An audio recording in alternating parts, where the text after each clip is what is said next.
Hi, everyone. Thanks so much for joining us today. We're just going to give everyone a moment or two more just to join the session. But it's great to see you all. Thank you so much for joining us. We are actually one slide ahead. There we go. So jumped ahead too quickly. And thank you to our amazing panelists that have joined us today as well. You should be able to see them on your screens now, which is wonderful. If everyone wants to give a wave. Yay, fab. We're going to be starting soon. We've got quite a lot to jam in today, and so we'd like to kind of make the most of everyone's time and make sure we finish on time as well. But today my name's Emily. I'm going to be hosting the session, and I am the manager of the Ecological Citizens Network Plus project here at the Royal College of Art in collaboration with the Stockholm Environment Institute at the University of York and Wrexham University. And today we're going to be discussing what should ecological citizenship in education look like. We've got an amazing panel that we're going to be going over in a second. And we are recording today's session, which I'll just go into in a second.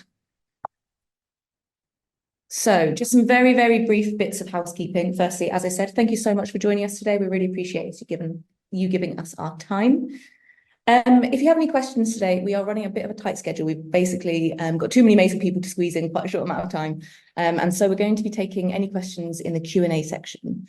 We may not have time today to respond to these with quality answers.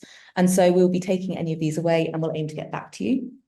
Saying that, because this is a public webinar and we are recording this session, please don't share any information that you're not happy to be public. And all answers, we will be responding publicly so everyone will be able to access those answers as well. We've got an amazing team of tech support today as well, from the RCA, Daisy and Sophia, who I've just turned the cameras off, but they are here. Thank you so much, guys. And if anyone's got any issues or problems, they will be kind of trying to keep an eye on the chat if that's helpful. And finally, I guess we'll introduce our amazing speakers. So today we have Dr. Rob Phillips, who's going to be talking first. He is Senior Tutor from Design Futures at the Royal College of Art. Next, we have Professor Sarah West, who is leading the SAMI project at the Stockholm Environment Institute at the University of York, followed by Dr. Daro Montag, who is leading the Ecological Citizens course at Falmouth University in collaboration with Exeter University. Then we've got Dee Halligan, who is the founder of Fourth, and she's going to be talking about First Hand. Then we've got Laura Dempsey from Volunteers for the Future. She is the founder of Volunteers for the Future. And finally, wrapping it all up, we have Hassina Khan from the Crafts Council and Bran Howell from the Eden Project. This webinar is collaboration between Ecological Citizens and the Crafts Council in line with their craft school programme that is kicking off very shortly, but they will be telling you more about that. Otherwise, that's enough from me. And I'm going to be passing over to our first speaker, Dr. Rob Phillips. Thank you, Emily, for the kind introduction.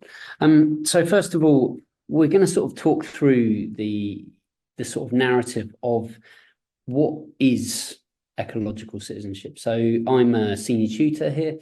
I work within the Design Futures programme and also across the School of Design. So as ever, within the world of academia, we wear many hats and we have many roles. My background is everything from kids' toys to bulletproof jackets as a design practitioner.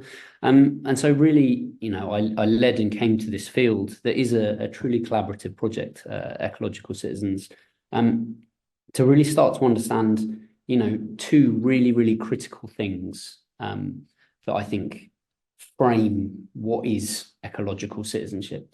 And I think the first one is the idea of giving agency. So the narrative, when people think in a kind of conventional sense, what is citizenship? We're not bound by laws, legalities, judicial waters, or anything else within that remit. We're not really interested in any way, shape, or form. What we're interested in is how people, you as a citizen, us as citizens, even organisations, can better their peers and communities around them.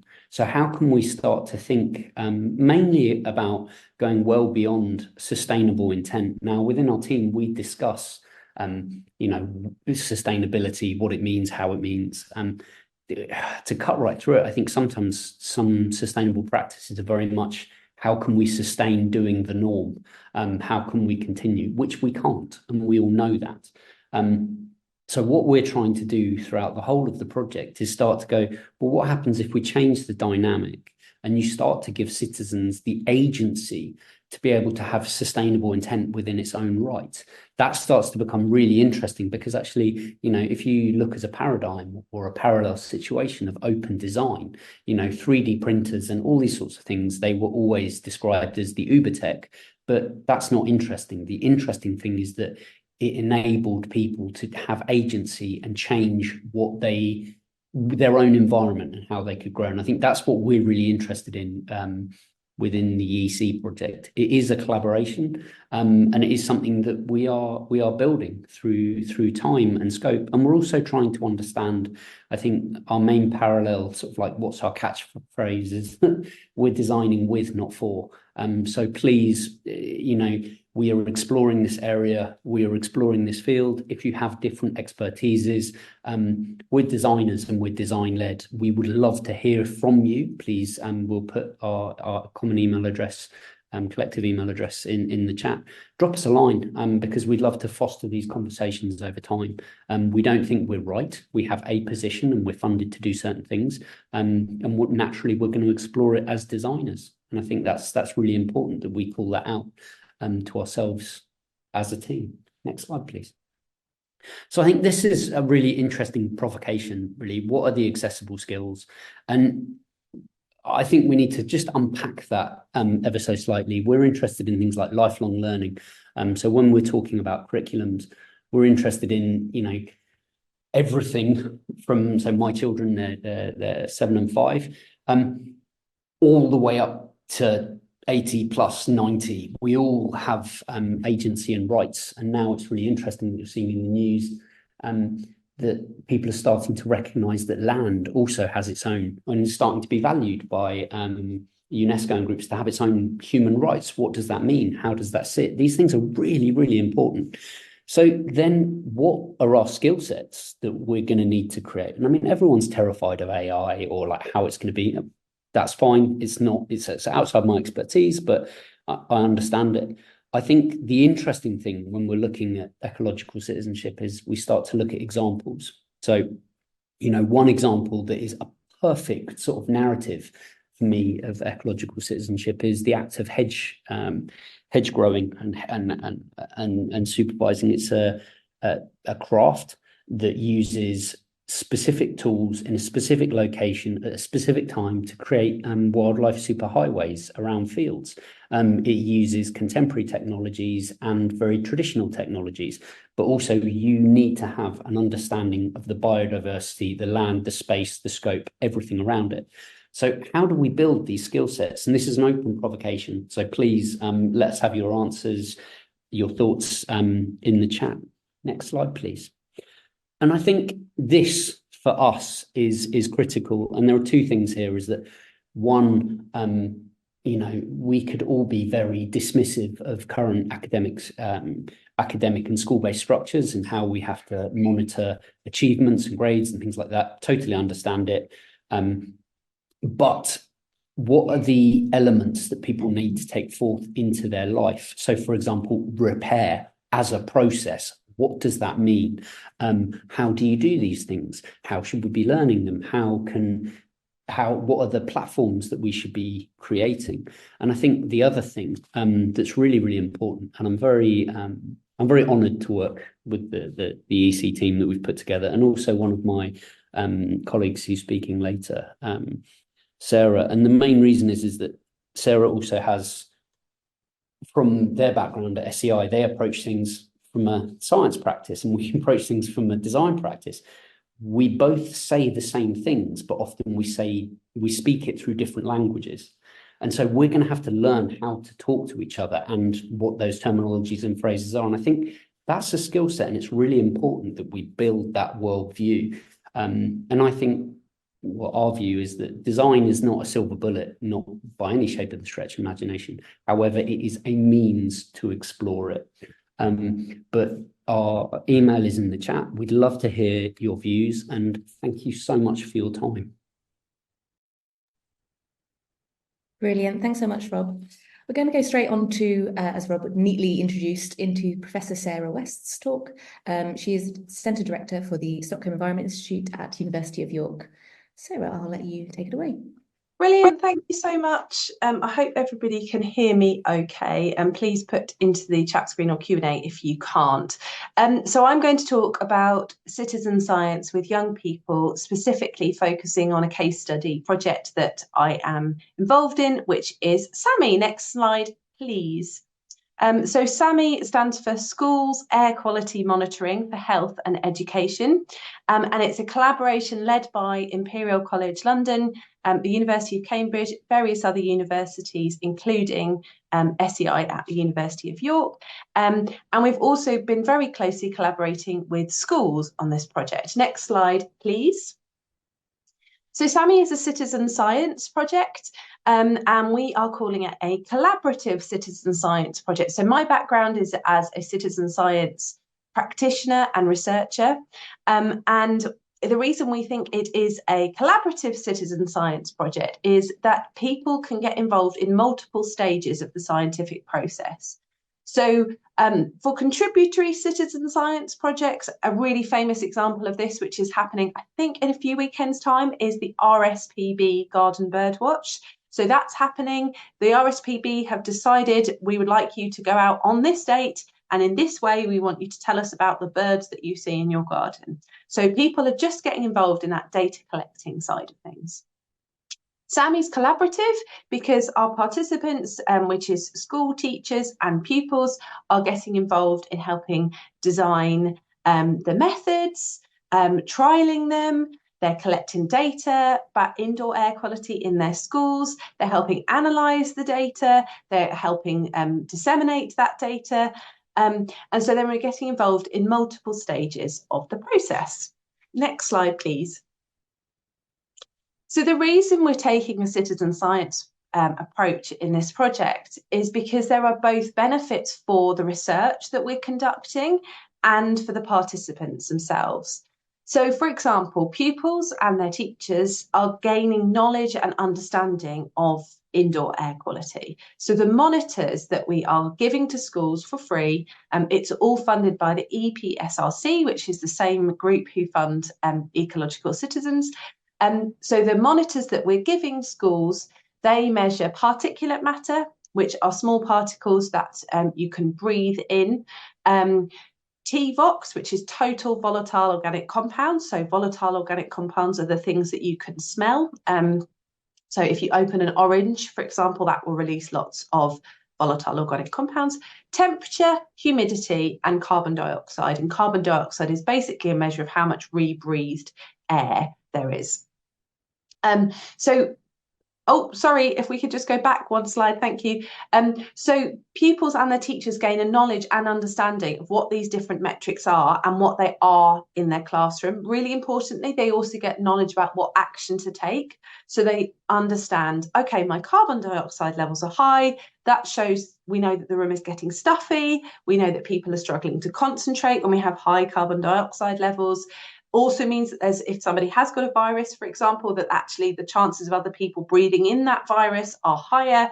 We need to open the windows. So that knowledge piece is really important. But also skills, back to what Rob was talking about, the project can give people skills in terms of analysing data, understanding what data means. We also have activities where people can do things like write to their MP, for example, about air quality. And I'll talk a little bit more about that later. Next slide, please. So we had 123 schools who were involved in our co-design and our pioneer phases. So these were stages right at the beginning of the project. We were working with schools to find out, what do you want from this project? How does it fit with what you're already doing? Does it need to fit with your curricula? Or is this something that perhaps could be cross-curricular, something that you do in after-school clubs, lunchtime clubs? Or is it something that you just do in maths or geography or science? And actually the answer is schools are using it in lots of different ways, but they helped us design the web app, helped us decide what types of activities we were going to put into there, etc. This is out of date now, so we've got more than 900, we've got over 1,000 schools already signed up, and we're aiming for monitoring in 2,000 classrooms right across the UK. Next slide, please. So this is just a little screenshot of the web app. If I was to go to the SAMI website, I'll put the details in the chat screen later on, and then you can see more demos and things in there. And if you're a school, you can sign up and get access to the web app. But on the left-hand side, you can see that we have live data, and schools told us it was really important that when they logged into the app, they could actually see the data coming from their monitor. So you can see on here, on the left-hand side, we've got the carbon dioxide levels, and on the right-hand side, you can just see some of the activities that we have in the web app. So for example, we've got an activity called CO2 levels of an empty classroom. So this is helping schools understand what happens if everybody leaves the room, what's our kind of baseline carbon dioxide level in the school, and how does that vary if we've had the windows open or not, for example. We've got quizzes there. So these are taking perhaps complex scientific concepts like the science of ventilation and breaking them down into more easy to understand chunks and a little quiz around them. Next slide, please. Thank you. So why should schools take part in SAMI and other projects like this? Is this a good model for encouraging schools' involvement? Well, the real challenge that we have with air pollution is that it's very harmful. So pupils particularly are at risk from poor indoor air quality and outdoor air quality, but SAMI is focused on indoor air quality because that's an area where there's not a huge amount of research going on. And that's because they are smaller than adults, their lungs are still developing. And because the particulate matter in particular, when it gets breathed down into their lungs, it can actually cross into their bloodstream and even cross them from the blood to the brain barrier. And so it can have all sorts of effects in terms of greater risk of asthma, heart disease, lung conditions, even links to Alzheimer's, and even some links to autism spectrum disorder.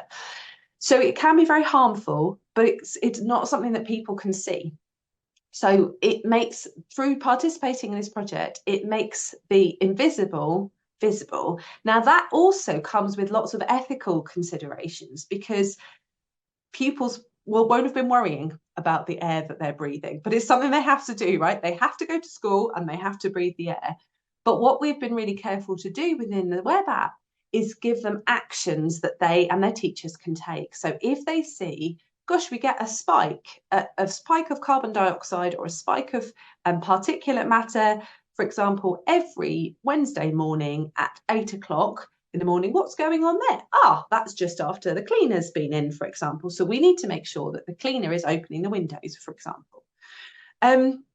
So participating in the project will, and already is, raising awareness of the issues and supporting pupils and teachers to take action. And this is really important, particularly thinking at the moment, with it being really cold outside, schools may be wanting to ventilate to improve their indoor air quality, but actually concerned about rising energy costs. So is it that we can open the windows for just a short period of time at particular times of day, which will help keep energy costs low, but keep the ventilation going? And also allows us to take tailored advice to schools. So for example, if you're on a very busy road, you maybe don't want to be ventilating, opening those windows at 8:30, 9 o'clock in the morning, because that's when your rush hour is. And so you'll actually be introducing pollutants into the school environment.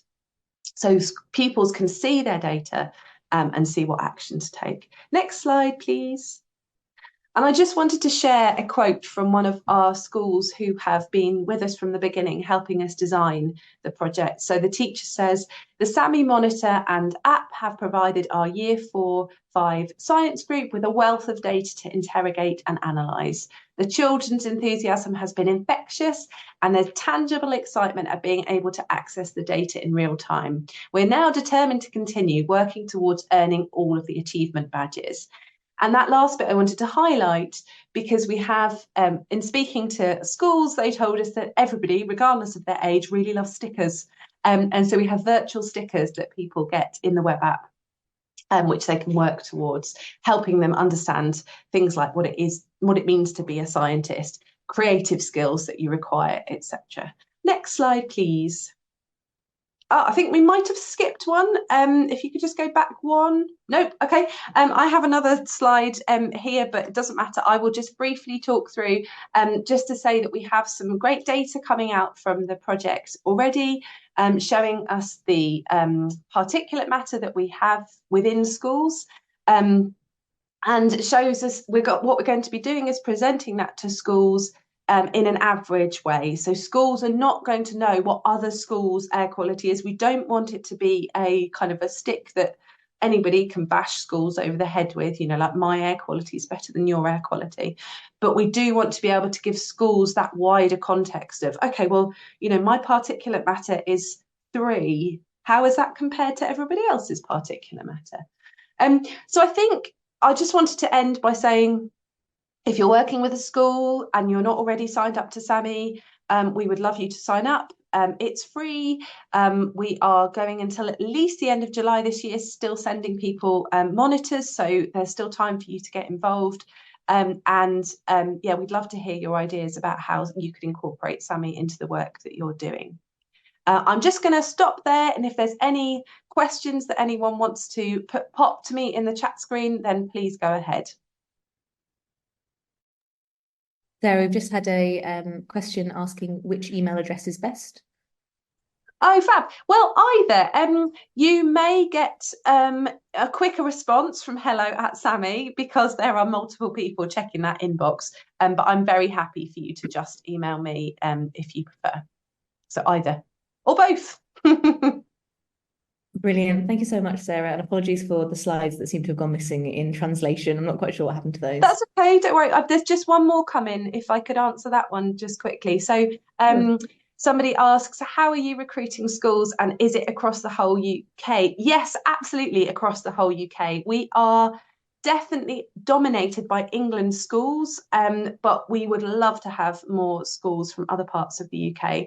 And we have a different means of recruiting schools. So we've got a sort of a SAMI Champions approach, which is where we work one-on-one with organisations who can help us reach schools in their geographic area.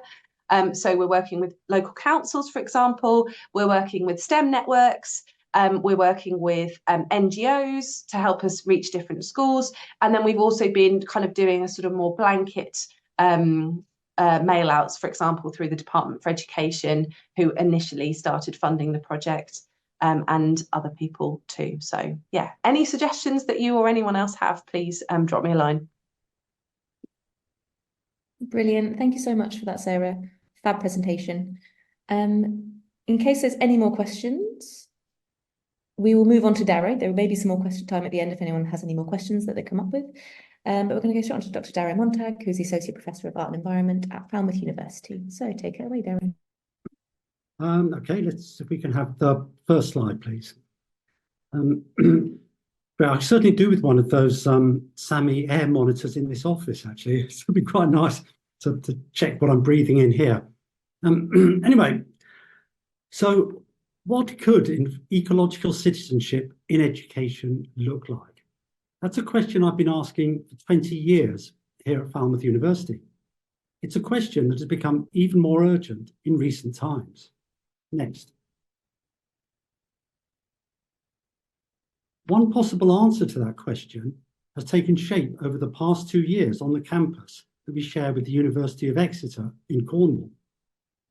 Before I explain our version of ecological citizenship, I should provide a little context because not everyone here today works at a university.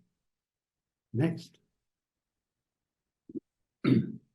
Climate and the ecological emergency have moved from being an issue only understood by scientists and a few prescient artists into something that everyone has now heard about, especially young people.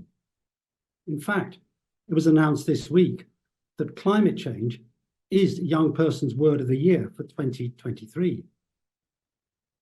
This growth in awareness has come at a cost to people's mental health. So now we have a mental health crisis to accompany our energy crisis, food crisis, and cost of living crisis. These are, of course, all related.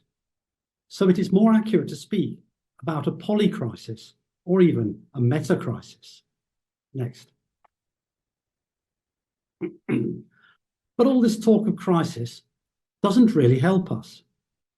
Since the problem can't easily be fixed, it leads to further anxiety and depression. By framing the situation as a problem, we are forced to hunt for solutions, which inevitably cannot be found.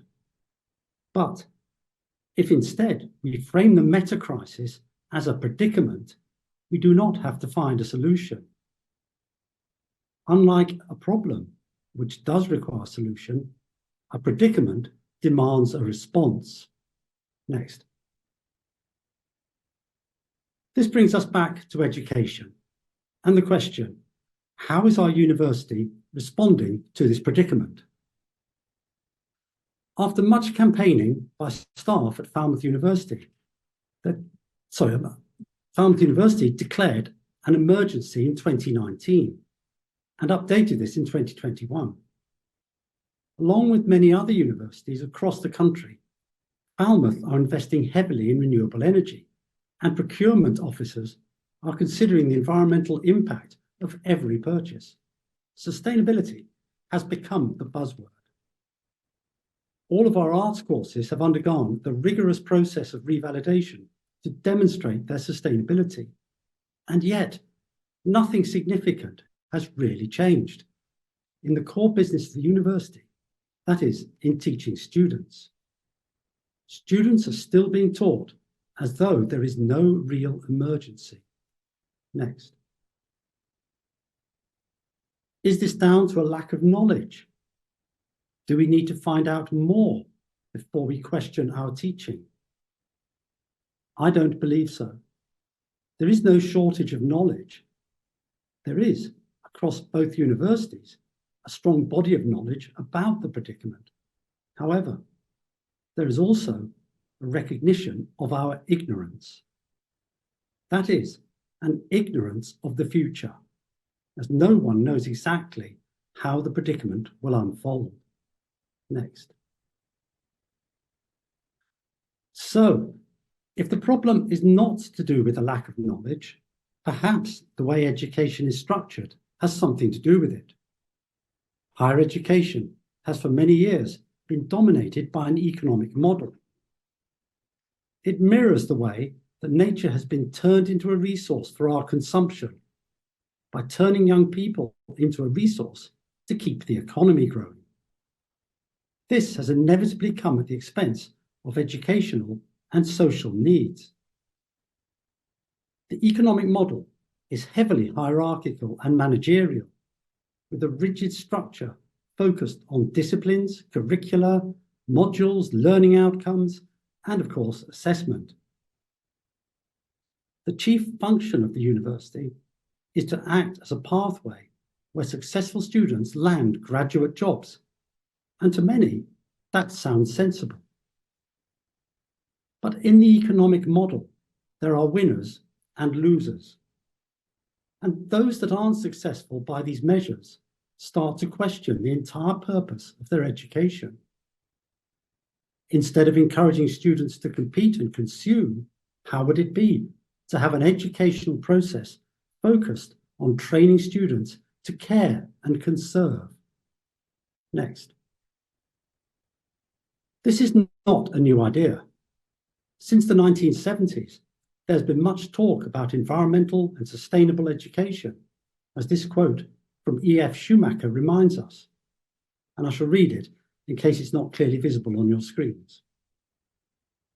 The volume of education continues to increase, yet so do pollution, exhaustion of resources, and the dangers of ecological catastrophe. If still more education is to save us, it would have to be education of a different kind, an education that takes us to the depth of things. Next. The idea of education of a different kind is something that has been discussed amongst academics at the combined universities in Cornwall. It was an idea picked up by a group of students who occupied the main lecture theatre on campus and refused to move until people's assemblies were permitted and the climate crisis was taught more widely. This bold move created an opportunity for both staff and students to consider what an education might look like. Next. To help clarify this idea, I've drawn a diagram to show the difference in the educational models that I'm referring to. On the left is the current model. Knowledge is delivered to students, represented by the small circles, who are largely passive receivers. In this model, knowledge is centralized and predetermined. On the right side of the diagram is a more ecological model. Knowledge is dispersed, it flows in all directions, is generated by all participants, and is contingent on the context. Next. In November 2022, inspired by the student occupation, a group of staff and students from both universities started to develop an alternative type of course. Through a series of weekly meetings, we tested out ideas for an education that works with and within Earth's ecological systems. In this, we were fortunate to have the support of Falmouth's Vice-Chancellor. Some of the key things we knew were important were whatever emerged should be co-created and co-facilitated. It should be transdisciplinary, participative, and democratic. All of these words you see in the sky helped to shape what we were developing. One of the most difficult decisions was to find a suitable name for the project, and by coincidence, we settled on ecological citizenship. Next. We also adopted the symbol of a mycelium as an appropriate connective tissue. Next. After 10 months of development, we had a firm idea of what we meant by ecological citizenship. Again, apologies for reading this quote. It was written by one of our student facilitators. Ecological citizenship is a diverse, intergenerational, self-organized group of students, academics, and local community members who meet to respond creatively to the climate predicament by collectively sharing our head knowledge, our emotive knowledge, and our practical knowledge, head, heart, and hands, as a network for action and collective for learning. Next. We launched the initiative to new students in September 2023. This was done through an exercise where participants answered 2 questions by placing coloured discs on a target. Black discs represented the level of concern about the climate and nature crisis, and the orange discs represented participants' ability to respond to that concern. Perhaps, not surprisingly, the black discs gravitated towards the centre of the target and the orange ones were scattered around the edge. Next. After our initial launch, there were over 200 students, staff, and community members who had signed up to be involved and find out more. Next. Since September, we've been holding weekly gatherings. The model we use is one borrowed from the People's Assemblies. The process is democratic and non-hierarchical. It allows everyone attending to have a voice. The sessions are led by facilitators, and those students who take on this role are paid to do so.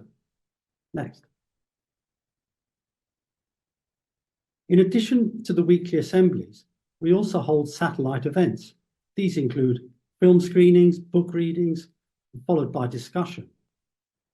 The group also respond to external events, such as Veganuary and other projects in the future.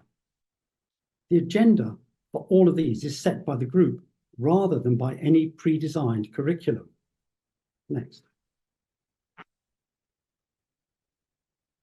The key features are probably conviviality. Where possible, we share food in a relaxed environment. Intergenerational. Students, staff, and community members of all ages can attend on an equal basis. Co-facilitation. Students and staff share the facilitation and running of the sessions. Transdisciplinarity, arts and sciences working together and sharing from each other's practice. Next. So, although we are only halfway through our pilot year, we have learned much and the project is still evolving. We are confident that ecological citizenship will continue to grow and spread like the mycelium it emulates. Thank you for listening.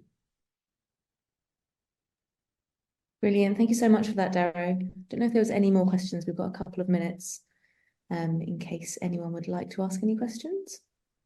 But if not, we can always catch up to these afterwards. But that was a brilliant presentation. Thank you.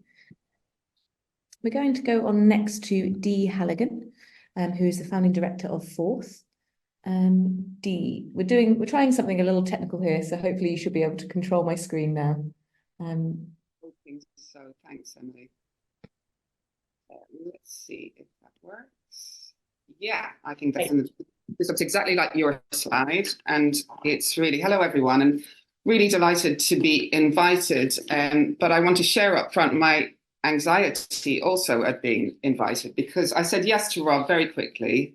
I do think the Ecological Citizenship project is a fantastic initiative. I've been tracking it since the beginning, but what I realized the minute that I said yes was that I wasn't entirely confident that I knew what to say in response to this question, or in fact knew how to answer any of the questions that I was asked to think about as a response. I have the relationship to ecological. I don't use that word very often. I'm quite interested in meaning and in being specific in the work that we do. I use environmental a lot, but ecological less so. I had some work to do to think about that. We talk about responsibility a lot, and we talk about making a contribution, but we don't talk very much about citizenship. And even education, we talk a lot about learning, because we work in formal, informal, and non-formal contexts. We tend to work in the periphery of education, if you're to think about it in terms of formal institutions. So lots of questions as I thought about what I might talk about, and I guess one of my touch points that I go back to often in our work is Mary Beard, who, in addressing the Education Committee conference in Parliament on the purpose and quality of education in England in 2016, it's a great talk which I would encourage people to look at. I loved her going back into ancient history to conclude that these debates are never going to end. There is no right answer. We're never going to be able to sit back and say, okay, education is sorted now.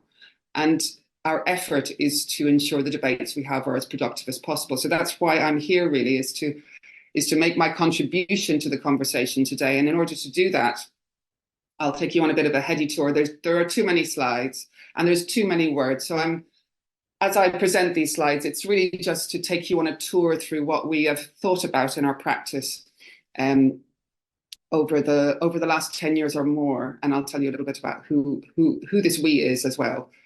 That's not moving at all. Let's try that again.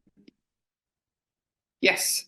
So we do work in what could broadly be termed sustainability, and I think the language that people use in this is something which often divides rather than unifies. So when we talk about ecological citizenship, when we talk about education, when we talk about, I can remember starting in this work, making maps for myself, and we seem to work through and by and connect through a lot of maps. This is a particularly good one, I feel, at the moment, from Education Scotland, with their new ambition for learning for sustainability, mirrored by their, again from Scotland, a Skills 4.0 model, looking at how Scotland's economy might drive forward. So we swim in this sea where things are mapped and things are iterated and ideas are explored through these kinds of systemic approaches.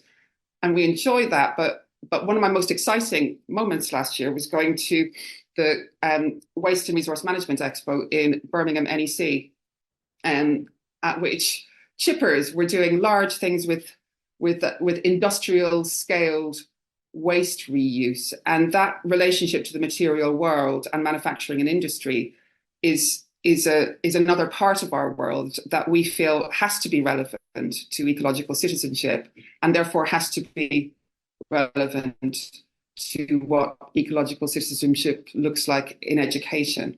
And I'd like to take you through a little bit from our point of view at Forth. So we're a creative studio, we're a community interest company, and our skills and our background comes from design, from research, from education.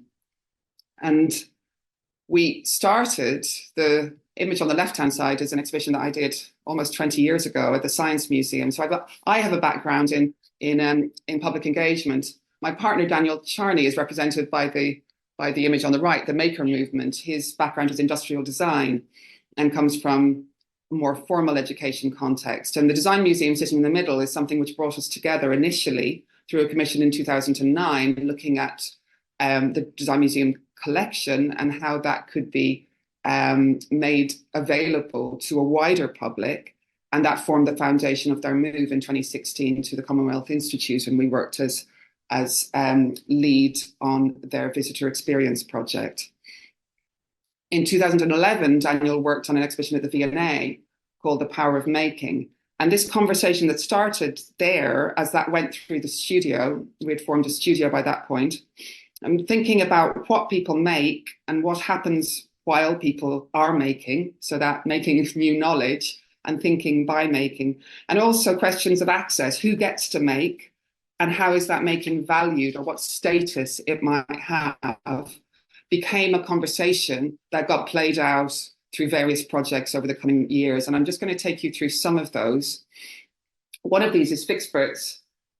And Fixperts is a learning program which Daniel initially developed as a format for university students to embed themselves in communities, to relate their design and their engineering skills to communities, to work in a more participatory and collaborative manner, and to understand the social context of their design projects. Now, Daniel continued this as a labour of love alongside our studio practice until 2015. And I guess it was a baptism of fire. We were approached by AQA asking if Fixperts could be embedded into a STEM award. Now, no one will have heard of that STEM award because as a part of a first round of T-levels, it ran from 2016 to 2017 and then got absorbed into the later model of T-levels. I don't know how many on this webinar might be familiar with all of that kind of debacle. But for us, it was being invited from a context of creating learning and engagement programs into the context of formal education, and specifically formal education in schools, and enabled us or drove us to start to adapt Fixperts for schools and to understand that those kinds of objectives, but also that formal learning context, as distinct from the much wider world that we've been accustomed to working in and really had been much freer in, not having to work to assessment, not having to work toward qualification, and not really having to challenge ourselves too much. And I think this was an interesting moment for us to shift our thinking and really think about our purpose. And I'll take you through some thoughts we've had. Really, we started to think beyond Fixperts into a more mission-led agenda, where you can see here, this is a diagram of our theory of change, where we were looking at what are we working toward. We decided we're working in response to unparalleled change. We're working to ensure people are more capable of responding creatively to change so they can live better lives. And we would do that. This is quite a complicated slide, I understand, and there's going to be more. Don't try and read them all. But we were really looking at what that kind of ambition might be and what the impacts could be. So critical tools to engage learners with the world around them. How social and environmentally engaged practice might become a revolution, I guess, in all kinds of work contexts. How we might change the value from making and adapting and fixing. Now, we went on from Fixperts and Fixperts in schools to do some more experiments and formats. This slide represents a children's activity camp which we did in the summer of 2018 called Fix Camp, where we hosted about 250 children in Brixton in a UTC to fix the world. We fixed housing on a Monday, we fixed education on a Tuesday, we fixed transport, we fixed law. And we did that in conversation between traditional technologies and traditional forms of making and new technology. So what you're seeing on the right there is a mallet, which is accompanied by laser cut tools, really kind of, using rope. Sticks and drones was our kind of original concept for what we would like to immerse the children spending time with us with. And through that, we managed to, I guess, broaden our ambition. We were thinking, what are we working toward? What do we want people to engage with? All of our learners, whether that's school age, whether that was university level, or whether that was in a lifelong learning context. And we understood, of course, the changing world and the challenges that were to come. And we started to define, I believe I'm missing a slide there. Oh, I'm missing a slide there. Oh, well, I will read that slide to you, which is really kind of us pinning down a kind of manifesto where we wanted to reassess designing and making in schools and in education, but we put a broader term to that, which was applied creativity. And that allowed us to think about the skills that were needed across the board. So that includes design and engineering and science and technology and citizenship and and storytelling and all kinds of ways that those kinds of themes could be opened up across the curriculum. We were privileged to be invited to join a Horizon Europe project in 2020, which enabled us to think about this from a much bigger platform. And we brought in ideas of maker education and citizen science, which, building on Fixpert, could engage learners with their local communities, and through that to think about a sense of global citizenship.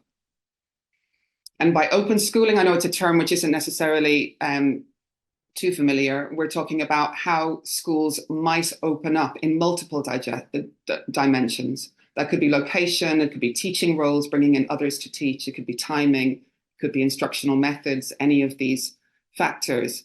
And that helped us to think about learning, which is, now this is taken from a report, an interesting report called Open Schools for Open Societies, thinking about education which is placed, which is located physically or virtually in a world which the student can recognize and seek to understand. And I think that's key to all the rest, that it's purposeful, it's passion-led, and it's pervasive.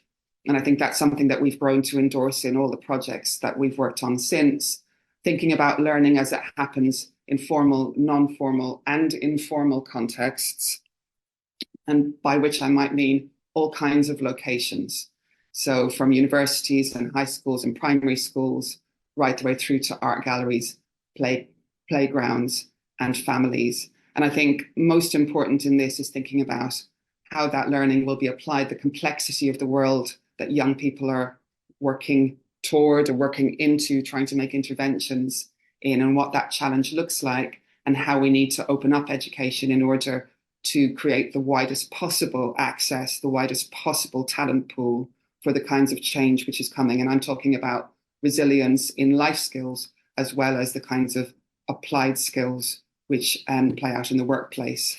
And I think that starts to get, I don't know, our agenda started to get, I would say, a little bit inflated at this point, and a little bit scary when we started to think about the just city, the green city, the productive city. We're a team of 6 people in South London. I'm not sure what we can do toward that, but we were starting to question our role as we see learning as a networked activity. So learning, moving from a context where learning occurs in specialized learning institutions into learning which occurs across networks of specialized and non-specialized learning providers and venues. So this brings us almost up to date. So last year we started a new project, and that's, I guess, one of the kind of conclusion to my talk today is really to kind of take you through a current project. It's under the banner of Learning Ventures for Climate Justice, Levers. We started this project, a second Horizon funded project, in March last year, and we're a year into it. building on the open learning and open schooling work that we did through Make It Open over the previous 3 years, we're taking an asset-based approach to community climate learning. So that networked learning approach that I've been describing. And really all of the themes that I've mentioned in the last 5 minutes, the kind of, the open schooling, the type of, I guess, the kind of engagement through all levels of education are informing our approach to this project. The project is called First Hand. And we've developed a format which looks to build climate action skills for industry through field trips and factory tours. In the last 5 minutes, we'll just kind of spin you through the motivation for that. And I think you'll recognise the themes, the kind of journey that I took you through the last 10 years. It's not to say all our projects have led to this point, but there is an awful lot of our learnings through Fixperts, through Fix Camp, through Make It Open, which have found a place in First Hand. If in Fix Camp we were looking at the SDGs from the point of view of, say, cities, responsible production and consumption, consumption and production and collaboration and collective action, the SDG 17, we're really focusing on responsible consumption and production through this project, and really looking closely at the food and manufacturing industry. And that's not to say that we're only looking at learning development in industry. We're also looking at how we can bring in schools, how we can bring in third level education, how we can bring in local communities. So that immediate relationship to manufacturing and consumption can build awareness and lead to culture change, both in industry and in consumption. We've started to devise this format and started prototyping last autumn, going direct to the factory floor. In our prototyping context, that included industrial kitchens, a brewery, industrial warehouses, and we brought a whole cohorts of learners in who were coming at it from very different points of view. We had retirees, we had people who had just finished their masters and were looking at career changes, as well as industry workers and vocational learners. We brought them through on-site tours and workshops, bringing them through, I guess, a real-life context that was live, that was engaging directly with people who were making change on the ground. So a series of hosts who were making progress in the kinds of culture change and technical change that are needed toward working toward a green and just transition. So that direct, live, active experience is something that we were privileged to engage with. We were working against a curriculum supported by the Soil Association, helped us in building a curriculum built around collaboration, creativity, and complexity as the generic skills that we've identified as common to all of the contexts we're working into. This is some images of the prototyping sessions themselves and some of our partners in that. And we're working through that. In fact, there's an online sharing session, which I'll give you a link to now. This day next week, exactly this time. If you're free around this time, you are very welcome to join and hear more about that, and some amazing other guest speakers also. We're working through into a launch in September 2024. And I guess that was the conclusion of the talk today. I'll be very happy to answer questions or contribute, but I think I am to time now. Oh, wait, there we go. By the minute, thank you very much. Sorry, I'm just gaining. Can I gain? There we go. Perfect. Thank you so much for that wonderful presentation, Dee. That was fabulous. I think we may have to move on to the next speaker, which is Laura. But if anyone's got any questions, Dee, if you're able to see the Q&A, you may be able to answer some by typing, if that's okay. We'll try. Yep. Brilliant. Thank you so much, Dee. Right, we're moving on to Laura Dempsey now, who's the founder of Volunteers for Future. Laura, are you? Yeah, you are perfect. I'll take it away, Laura. Thank you very much. Thank you. Hi, everyone. It's great to be here today, and I've really enjoyed the presentation so far.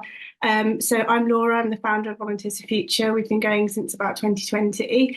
And the background really is I spent much of my career in the corporate sector and then moved over to the charity sector, but very heavily involved in kind of youth development and work with schools, connecting partnerships and teachers and all sorts of incredible organisations.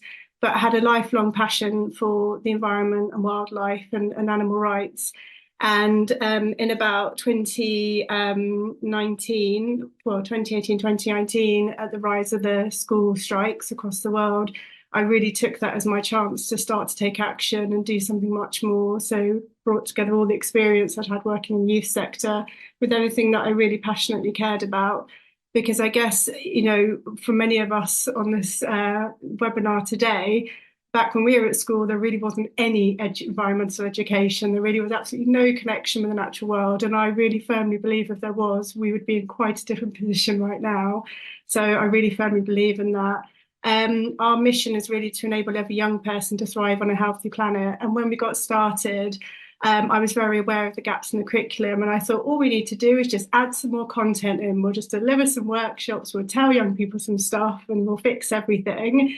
But I think quite early on, I started to realise when young people as young as 5 and 6 were telling me 10 times more facts than I was going in to tell them, that was quite an awakening to think, actually, they know so much more already. They are overly burdened with all this information. And I think that's probably what's led to the rise of climate anxiety for some, not all. So what we set about to do, if we go to our next slide, was to design and deliver a really exciting range of programmes that were centred on action. So we give young people the action, we inspire them to do something, and we support them to take that action. And we do that by working in close collaboration with the most phenomenal range of partners. So we deliver action-led conservation and environmental workshops, as I said, from as young as year 1, and then we go right up to years 9 in secondary school. We co-design and develop climate education programmes, which very much focus on action. And within both of these, we sometimes take content and curriculum that's already in existence, and we help to expand upon that and make sure it can reach as wide a range as possible. And then we also offer expertise and advice to other organisations to help them scale up and improve the impact of their education programmes. If we go to our next slide. We do that, as I said, in close collaboration with an amazing range of partners across the private, the public and the voluntary sector, and a phenomenal cohort of volunteers who really are, as the name of our organisation might suggest, at the real lifeblood of our work. So since 2020, which was an interesting year to launch a business just before lockdown, we actually launched in January, and then I think we were in a lockdown about 8 weeks later, so it was a tricky time.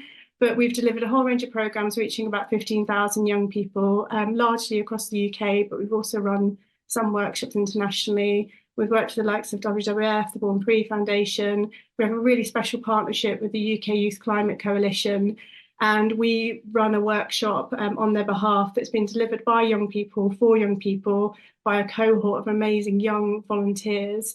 And that really centres around what's very close to the UK Youth Climate Coalition's work, which is around climate justice, so that intersection between people and planet. And I think that's so important, because that's something else we started to observe is young people really identify with some of these causes and some of these issues, but they don't quite realise there's also an impact on human life as well. And so that was really important for us to start to teach that social justice piece within the climate agenda. And our partnership with the UK Youth Climate Coalition very much does that. And then here's some of our stats, which probably quite a few of you can see. So about 93% of students increase their understanding of climate change. They feel they can make a positive contribution. They really understand that connection now between animal welfare and conservation, and we get lots of lovely feedback from teachers. I'm just checking if my pace is okay. If that's all right, Ellie, so far. Yeah, lovely. Okay, we'll go to our next slide. But what I wanted to talk to you all about today was a phenomenal programme that's now in its 2nd year that we've been running in collaboration with a really special network of partners. And for us, this really is ecological citizenship in action. So I was absolutely delighted to be asked to come along and talk today, because I really wanted to centre on this programme. So we run this programme with, as I said, a network of partners. So our main partner is another social enterprise called Social Innovation for All. And they really put social innovation at the heart of their work. And they work with young people, schools and partners to enable young people from all backgrounds to build skills, agency and opportunity. We also work with the Ministry of Eco-Education, who some of you may have heard of.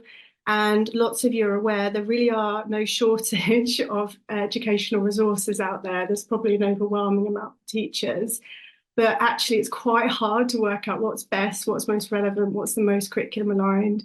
And so the Ministry of Eco-Education saves a huge amount of time and energy by bringing together the very best of the resources. And not only that, they map this across to a series of lessons and inquiry questions into a 5-step journey. So I'd really recommend checking out Social Innovation for All and the Ministry of Eco-Education. And then the Ministry of Eco-Education are part of a phenomenal organisation called the Green Britain Foundation. And this was set up by what I guess you might call him an eco-entrepreneur, Dale Vince, and climate activist. And Dale runs a whole number of really phenomenal organisations that put sustainability at the heart of their work. And I'd highly recommend following Dale on social media if you don't already. It's quite enjoyable watching him take to task various members of the media and politicians to help them to understand that actually the science is right, but it also does make economic sense to go green. So he is quite a strong inspiration for our programme. So we'll go to our next slide.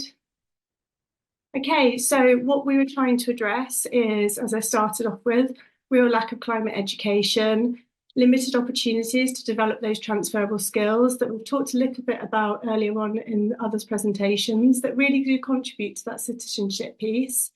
Opportunity to have agency and voice. The other thing we realised quite early on is lots of these kind of challenge events and initiatives and awards, they're very heavily leaned towards private schools. There's very little on offer for state schools. So we set about to try and challenge that. And then, of course, as we all sadly know, rising levels of climate anxiety. Go to our next slide. Okay, so just very quickly, I wanted to talk about the challenge journey.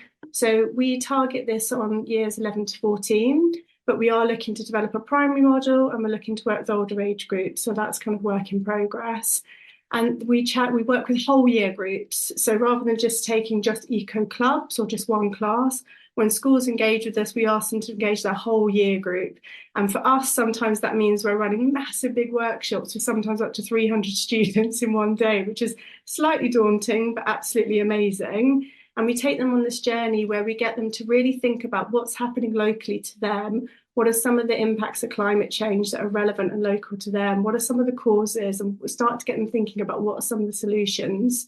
We ask them to come up with one problem they want to solve through our one-day design sprint. And that is very much a design journey where we are getting them to use ideation, problem solving, prototyping, and then they have to pitch their ideas in teams. They take that through to a next stage where they develop that with the support of their schools, and then they pitch that to an Eco-Dragons Den. And then that Eco-Dragons Den selects some of them to receive some seed funding and mentorship to help turn their ideas into reality. And then one team from every one of those schools will go through to a National Challenger Award ceremony towards the end of the year. We go to our next one. So this was just our pilot year last year. So we worked with 16 schools. We're working with 18 this year. We supported nearly 3,000 students directly, but there's probably an indirect reach of about 16,000. They co-created within their teams 450 ideas for local climate solutions. And there were all sorts of ideas in there. So some of them created, really innovative ways to recycle and reuse fashion. So one team created a robotic shark that collected litter in the local ponds within their park.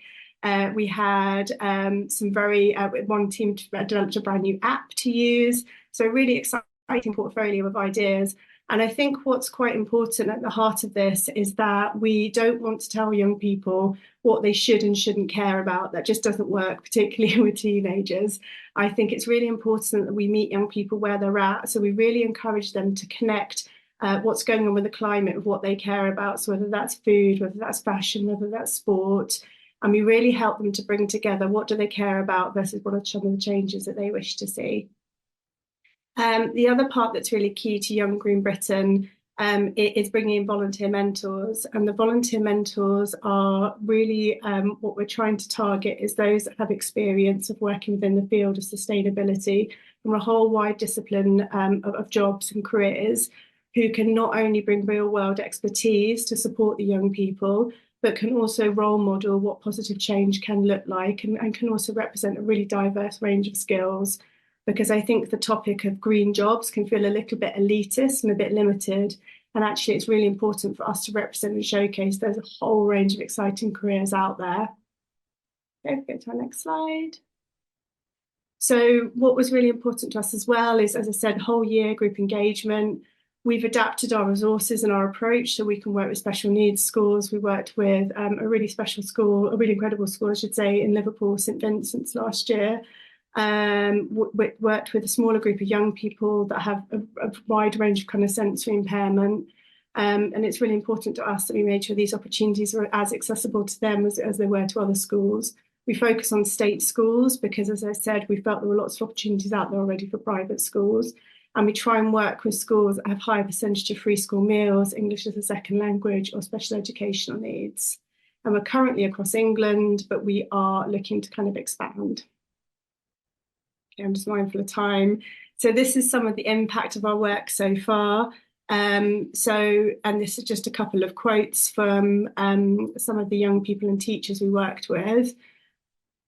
So I think for young people, we help to give them a voice, we help to give them a sense of agency, we help them to take practical action. This was about getting them out and about doing stuff as quickly as possible. It wasn't just about putting information in.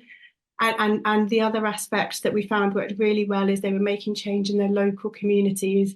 They could actually see the benefit of what they were doing, and they could engage wider community members. And that was really phenomenal to see some of that in practice. Go to our next slide. And then here's just a couple of photos. So we've got some of the young people that have created an eco garden. So this is if we go up at the far left of the screen, we can kind of see this wonderful team called Go Green Gorillas, and they're from Corbridge Middle School, and they've created this wonderful garden, and they're now selling seeds, and they're using the selling of those seeds to generate income so they can do lots more fantastic community work. You can see some pictures from our House of Lords celebration event that we held last year. And then to the bottom of the screen, you can see some of our really large design sprints, which, as I said, if you find yourself having to present to 200 to 300 Year 9 students, you will never be scared of doing anything ever again. It's quite a daunting experience, but very rewarding. Go to our next slide. I think I'm just about running out of time. So in the context of ecological citizenship, what the challenge really helps to do is it builds cross-curriculum knowledge. And we've talked a little bit about this today, but we need system change. We don't just need to keep adding stuff into the curriculum. We really need cross-cutting changes to happen. And we need this topic to be embedded with every single aspect.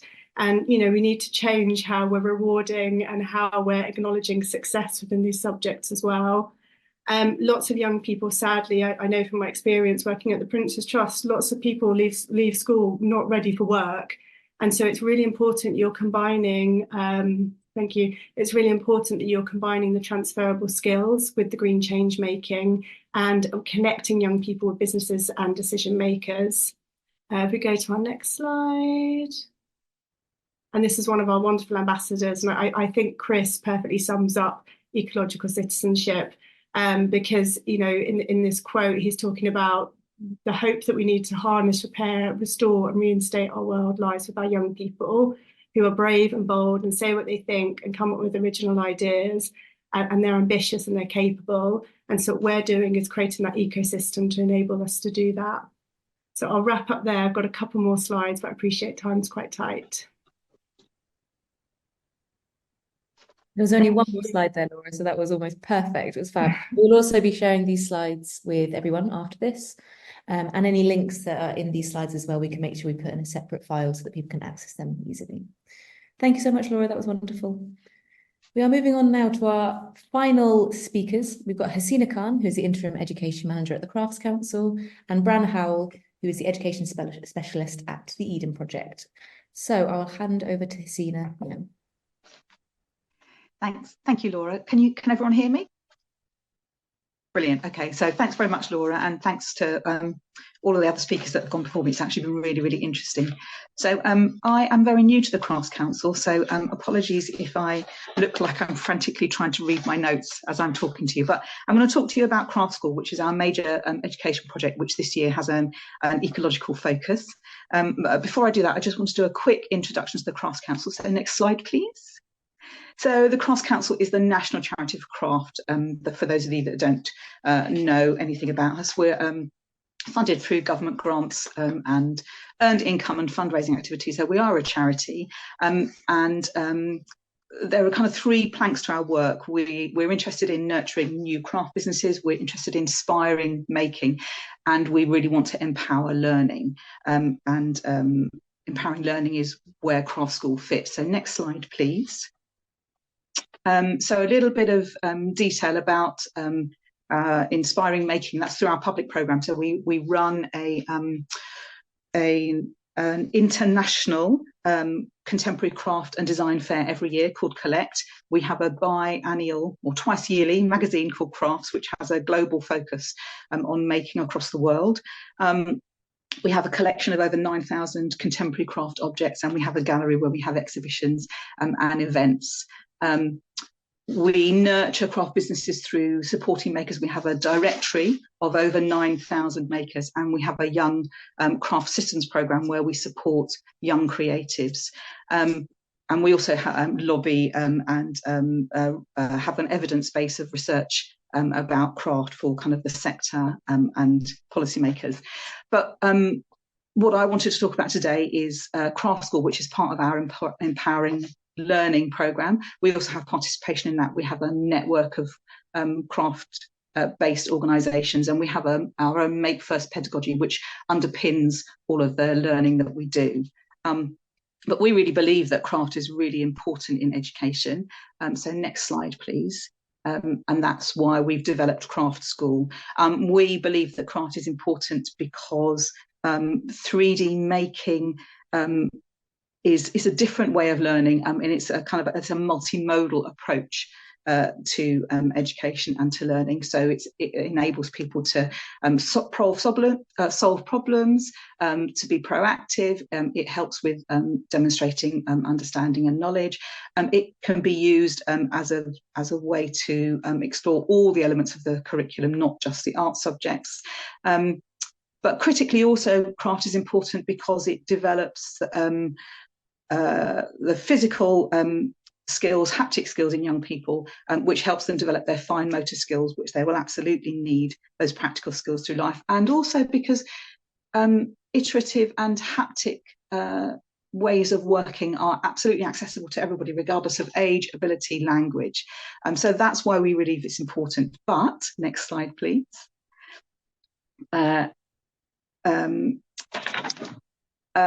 But craft education is absolutely in decline at all levels. I'm not going to read you that list. You can look at it yourselves. But we know that there is less and less and less craft education happening. And we believe and recognise that we're in danger of creating a generation of young people who have little or no knowledge of materials, of tools, of how to use them. So we developed Craft School because we want to encourage young people to experiment with materials, with tools, with processes, which will enable them to meet the challenges of the next generation. So what is Craft School? Next slide, please. It's a national, I'm going to say this quite slowly and read it out. It's a national craft challenge for primary and secondary learners aged 5 to 15, and it's free to every school. It happens once a year. So it's an annual cycle. It's supported by our Make First pedagogy that I mentioned earlier. And the important thing for us about it is that it's learner-led. So we provide lots of opportunities and support for teachers, but we encourage children and young people to respond to briefs through 3D making in the way that best suits them. So, and also it enables them to kind of prioritise their own interests and their own backgrounds and their own heritage. So next slide, please. We also, it also provides, as it says here, much needed hands-on learning with materials and tools, which is obviously really, really important to us. I'm not going to read that long list of everything that Craft School offers. The couple of things that I want to pick out are that it offers new perspectives on cross-curricular subjects, so it enables teachers to think about how they might deliver all sorts of different elements of the curriculum. And it's inclusive, and it's able to meet the needs of all the young people that are involved. It helps them think about what it means to them. So if I could have the next slide, please. So basically, we invite learners to create their own 3D work in response to one of 3 briefs, and teachers support their learners with that programme, and we ask them to have between 6 and 10 hours of hands-on making, so that they're really having a chance to really develop their skills and play with materials and create stuff. We support teachers. We've got a teacher toolkit, we've got some films, we have regular CPD sessions. So it's an annual cycle, as I said, so registration is open until February. And any school, as I say, can apply. You then send in your submissions. They're made in April. And we have a judging panel in May. And then there's a massive online celebration event in June. And the prize-winning works previously have been exhibited in the gallery, and last year's were online. So do have a look at the website and have a look at some of the amazing work that young people made last year. Next slide, please. This year we're in the first year of our second iteration. It's a 2-year cycle, and we're focusing. This year is called Craft School Material World, and so we realised that the climate emergency was absolutely important to children and young people, and so we wanted to challenge learners to explore the impact of climate change through craft and through making. So we've partnered with Eden Project. I'm going to hand you over to Bran in a minute to talk a little bit more about that. What we've done is we've developed 3 themes, and we invite schools to respond to one of those themes, and then young people come up with their own response to those themes, and they explore what that theme means to them. They think about how it might relate to their community or to the place where they live or to their background or their heritage, and they do that through making. So the 3 themes are on the next slide. So the themes are renewable materials, and the image just to the left of that with that beautiful fabric is a dress made from nettles that it took 7 years to make that particular piece of material. It's just beautiful. Creative mending is the second theme. And then the third theme is reclaim and reuse. So we say to young people, respond to those however you want. Maybe think about use natural materials to make your work. Maybe think about different ways that you can mend stuff, or maybe think about how you can use materials that would normally be thrown away. How can they be used? So my last slide before I hand over is, I suppose we just wanted to think about why we wanted to partner with Eden Project this time. As I said, it was because we knew that climate agenda was really important to children and young people, and in fact to all of us. So we wanted to try and learn from the Eden Project about their approach to sustainability, and help and enable schools to think like they do about how there might be a more sustainable creative curriculum. We also recognise that there are shared values, and there's a connection between craft and sustainability that we recognise, and we know Eden Project recognises as well. And so, Bran, I'm going to hand over to you to talk a little bit more about why you wanted to partner with us. Thank you. Thank you very much, Hassina, and thank you everyone else. I've had a really lovely afternoon. It's been really interesting. So, yes, I'm very lucky. I work at the Eden Project. It's an amazing place down in Cornwall. It's a huge greenhouse, or several huge greenhouses, and a space for celebration and partying and music and stuff. And it's all about our relationship with nature. So if you go to the next slide, please. So we are very lucky in our team. We have managed to welcome last year we had over 30,000 students come to the site and do workshops with us, and we also talked to another 80,000 students online across the world now, which is one of the joys of lockdown, is we've managed to get online finally. But we are really lucky to be able to talk to lots of young people and experiment and try new ideas and stuff like that. So when the Craft Council came along, to the next slide, please. Oh, there's more, sorry.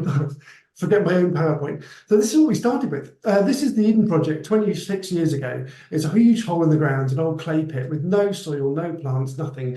And it looks like a complete mess. And that was the point. One of the sort of underlying narratives of the Eden Project is about that sort of regeneration and how nature can bounce back if you give it the right opportunities. And it doesn't matter how badly broken and scarred it is, we can turn it back into something beautiful. But it's also about people and how people can do really great things as well. There's so much in the news at the moment about how people can be really horrible to each other, but actually if you scratch below the surface, there are some brilliant stories as well. So this is what we started, and this story of rejuvenation and regeneration is really key and fundamental to our sort of DNA and the stories that we tell here at the Eden Project. So next slide, please. So we went from that to this amazing, beautiful garden. It's full of plants, and we like to call it our theatre for plants and people, because every single plant that grows at the Eden Project has a use, is something that has a cultural significance or has a relationship with human beings, and that's how we sort of collected our plants. And so we're full of stories about how nature and humans kind of intertwined, how we rely on nature for everything, and if we don't look after it, it's not going to be around for much longer to look after us. And so Eden Project is a sort of very dynamic storytelling and celebratory space. Next slide, please. And one of the sort of key sort of things you'll notice about Eden is it's full of artwork. And when it first started up, we decided that we weren't going to fill our beautiful space with loads of signs and dull things that nobody was ever going to read. That instead we'd use art to tell the story. So every single piece of art on site tells a story about a plant, a culture, some people, or indeed a product. And those pieces of art can be extremely permanent, like the huge seed on the right-hand side. Was that your left-hand side? I can never work it out. But anyway, that one, which is going to be there forever. It's those 78 tons of granite, right through to an ephemeral dance piece that has been written by some young people and performed on site. So we use art to tell stories as much as possible. Next slide, please. So when we were asked to sort of partnership with the Craft Council, it was a no-brainer for us, really, for two reasons. The first reason is it's such a lovely project. It's a really clean and simple idea with so much texture, and it's a really well supported, and the teachers get sort of a great journey through the whole process, it gives young people an opportunity to do something that they don't get to do in sort of schools these days, which is just a terrible shame. So we were bang behind that as a principle, but also because we kind of had a look at craft, or we talked about craft, and realised how many things we have in common in the sort of process and the thinking behind it. So the next few slides are I wrote them as a provocation, really. I'm pretty clueless when it comes to craft, the craft movement. Well, I'm not clueless, but I mean, I'm no expert, and I'm no real expert in sustainability either. So I said these things, and some of them can be completely wrong, but they are there to sort of get people to talk. And so this is what I came up with.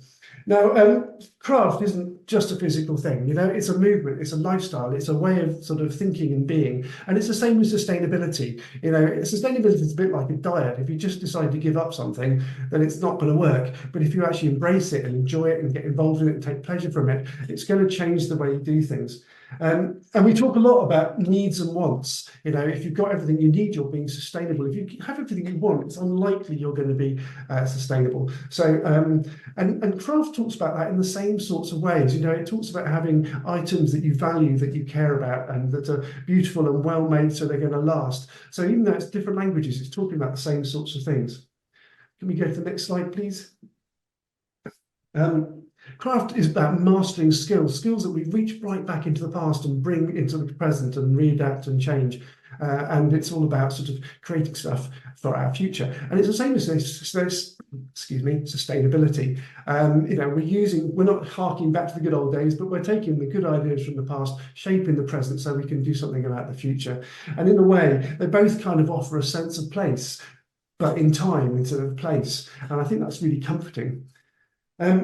Next slide, please. And like I said before, it's about process and it's about practice. You know, we're not, it's about sort of, we're not practicing for some mythical time in the future when we're going to be good. We're practicing for now, here and now. It's about being present in the moment. And if we don't approach sustainability like we approach craft as being something that we have to get involved with and fully mindfully get involved with, then it's not going to work. You know, it's about being in the present, and it's about how the process is an investment in the product. So even again, once again, we're talking about different contexts, but we're using the same sorts of language. Okay, next slide, please.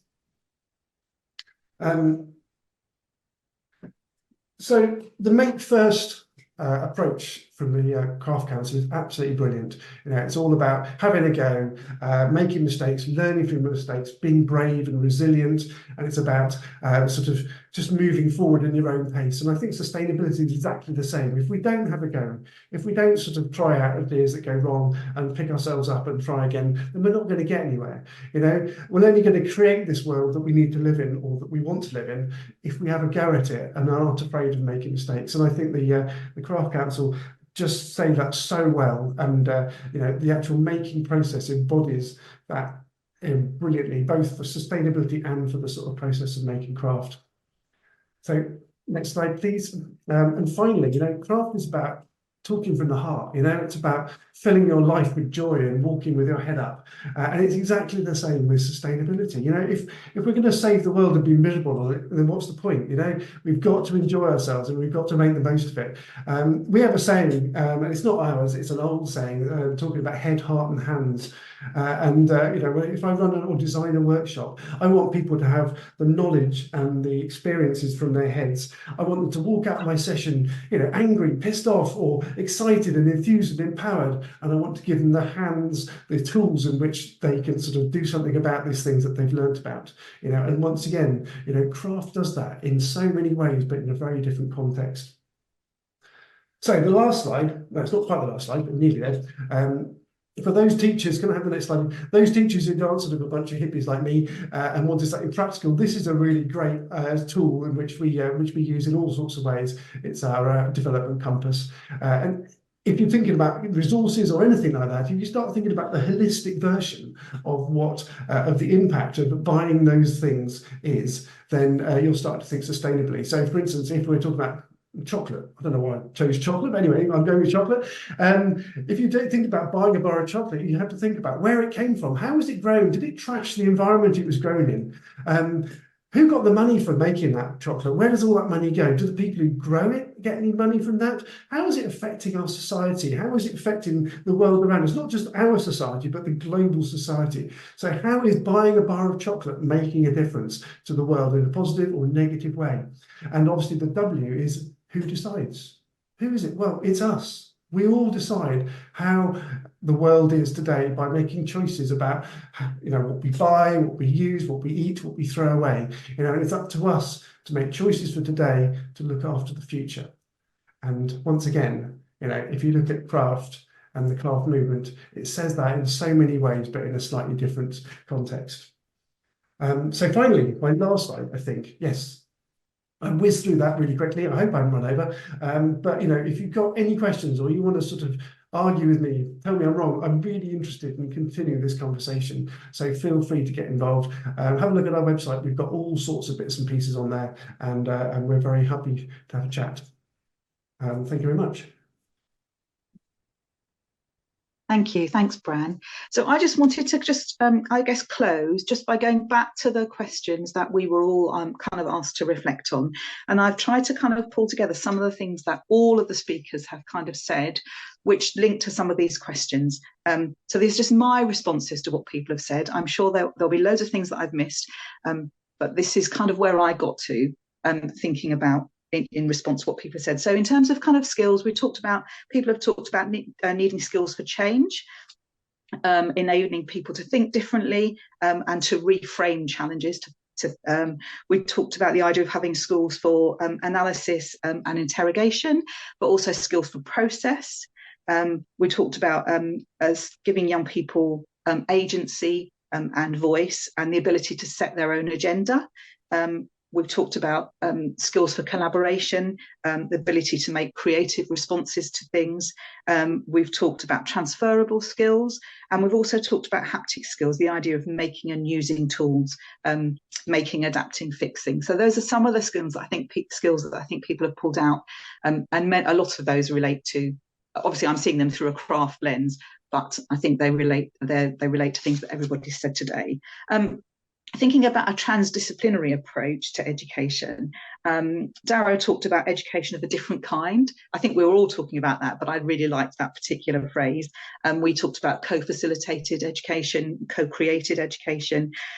We talked about the idea that a design-led curriculum or a craft-led curriculum enable us to explore the whole curriculum, not just different subjects.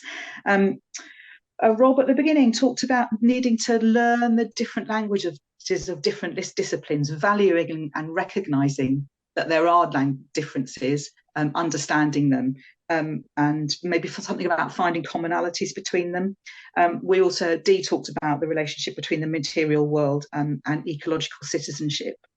And thinking really about the last question and how we might inspire young people. People talked about focusing on what young people care about and helping them think about local impact, local solutions, helping them think about the excitement of a real life situation, talking about getting young people to think about making a positive contribution, and also thinking about the connection between people and the planet. I'm sure there are many, many other things, but those are the things that I've picked up from today, many of which we believe that craft school and craft is able to do, and I know that obviously the rest of the other speakers also recognise that, so it feels very, very positive. To close, if I could have the last slide, if you want to get involved in craft school, if you're a teacher, then they're going to send these slides out, but you can register your interest. There are two ways to do it. If you're a youth school in the UK, there's one link. If you're a school outside of the UK, you can register your interest to be involved next year. We're not taking, because it's always been a national challenge, we haven't yet got a process for international schools, but we really want to do that in the next iteration, which will start in September. So if you're a non-UK school, register your interest now and we'll be able to work with you next year.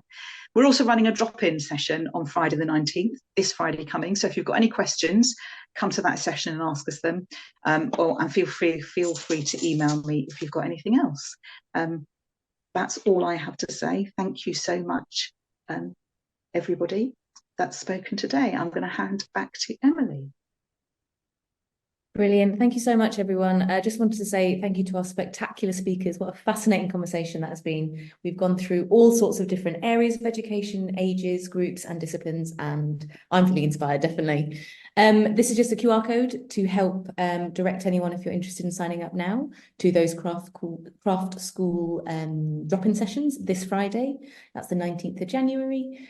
But also, finally, I just want to thank you all for joining us today. We're really, really excited that we've had such a fab audience and some amazing questions coming in.